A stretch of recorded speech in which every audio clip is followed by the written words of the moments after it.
Dân đê ta làm này dân đê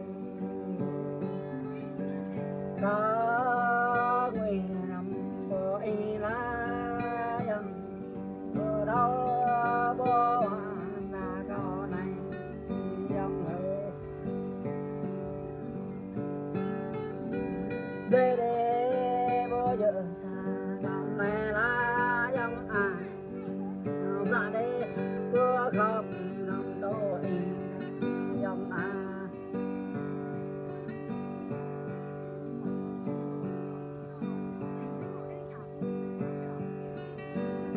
nghe bát nghe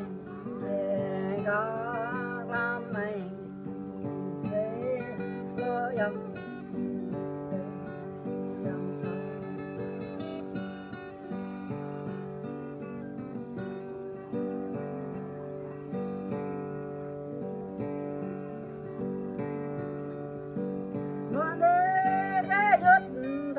đêm lo dòng hàng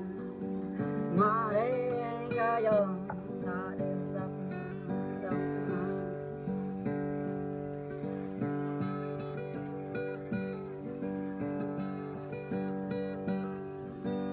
mà đây ga dòng ta đêm đêm la dòng hàng ngọt đây đêm lo ta đêm ngọt dòng hàng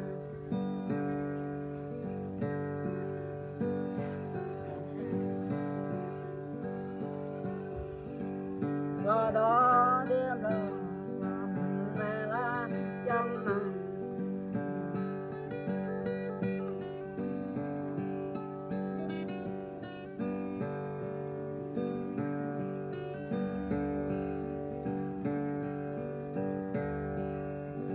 bên đây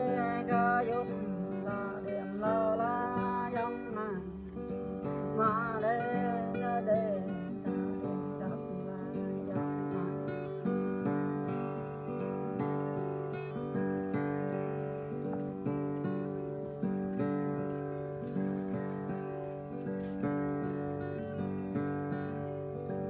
có đi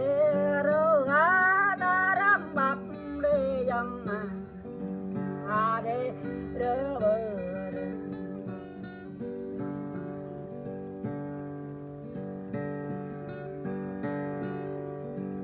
bờ đi làm nè la dòng ta băng bập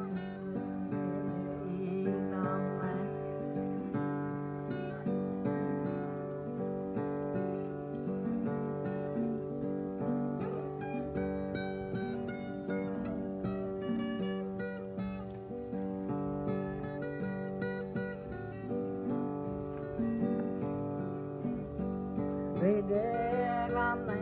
ta đã về để dòng ta để dòng ta bỏ về